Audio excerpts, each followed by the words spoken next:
Hello Pistons fans, David Mayo from MLive here tonight from TD Garden in Boston, where tonight the Detroit Pistons are 102-95 losers to the Boston Celtics.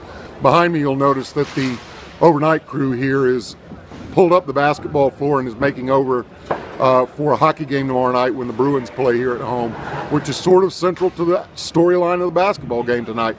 When this three-game road trip started, we said, hey, the most important thing, don't get swept. Win the game in Brooklyn, that's the winnable game. See what happens with the Toronto and Boston games, both of which they lost.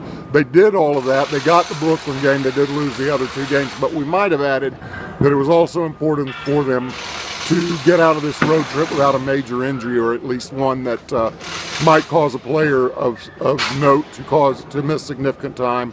And it appears that that may not have happened, that in fact Kentavious Caldwell-Pope going down with what appeared to be a pretty severe groin pull. Those things can be pesky and they can hang on for a while. Went down with 3 minutes left in the first quarter, or in the first half, when he slipped on a wet spot on the floor on the offensive end.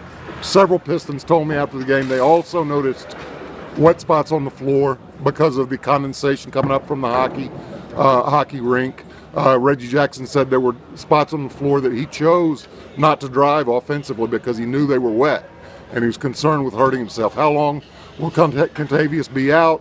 How will it affect the defense when you lose your best perimeter defensive stopper? How will it affect Stanley Johnson moving in the starting lineup? He's probably ready for it, but how will it affect the second unit with Darren Hilliard presumably moving into significant playing time as two rookies man the shooting guard spot, at least for tomorrow night when the Pistons play the Knicks, and quite possibly beyond. As for tonight, terrible start right out of the gate. Pistons weren't ready in the first quarter, recurring theme. And then when Caldwell-Pope was hurt, they were down 12 with 3 minutes left in the half. By halftime, they were down 20 and completely out of it. They're 8th in the East. It looked like the kind of injury, though, that might keep Kentavious Caldwell-Pope out for a while, perhaps until after the All-Star break. He's young and resilient, but what happened here tonight was not good, make no mistake.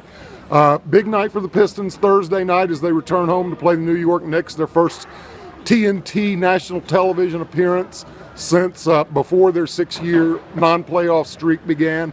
So it's a night when the stars come out, New York exposure, but you certainly don't want to have to go into it without a guy like Kentavious Caldwell-Pope. It appears that the Pistons may be without him for a little while. All you can do is hope for the best. I'll see you tomorrow night when the Pistons play the Knicks back at the Palace of Auburn Hills.